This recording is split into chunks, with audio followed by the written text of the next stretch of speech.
حضرت سیدنا عبداللہ بن زبیر رضی اللہ تعالیٰ عنہ فرماتے ہیں کہ میں ایک رات حرم شریف داخل ہوا تو دیکھا کہ چند عورتیں بیت اللہ شریف کا طواف کر رہی ہیں۔ انہوں نے مجھے تعجب و حیرانی میں ڈال دیا کیونکہ وہ عام عورتوں کی طرح نہیں تھی۔ جب وہ عورتیں طواف سے فارغ ہوئی تو باہر نکل گئی۔ میں نے دل میں کہا میں ان کے پیچھے جاؤں تاکہ میں ان کے گھر دیکھ لوں۔ وہ چلتی رہی یہاں تک کہ ایک مشکل ترین گھاٹی میں پہنچی، پھر اس گھاٹی پر چڑھ گئی۔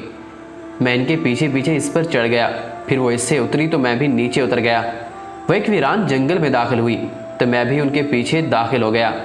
کیا دیکھتا ہوں کہ وہاں کچھ افراد بیٹھے ہوئے ہیں۔ انہوں نے مجھ سے پوچھا اے ابن زبیر آپ یہاں کیسے آ گئے؟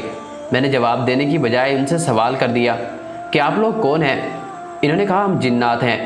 میں نے کہا میں نے چند عورتوں کو بیت اللہ شریف کا طواف کرتے دیکھا تو انہوں نے مجھے تعجب میں ڈال دیا، یعنی وہ مجھے انسان کے سوا کوئی اور مخلوق معلوم ہوئی۔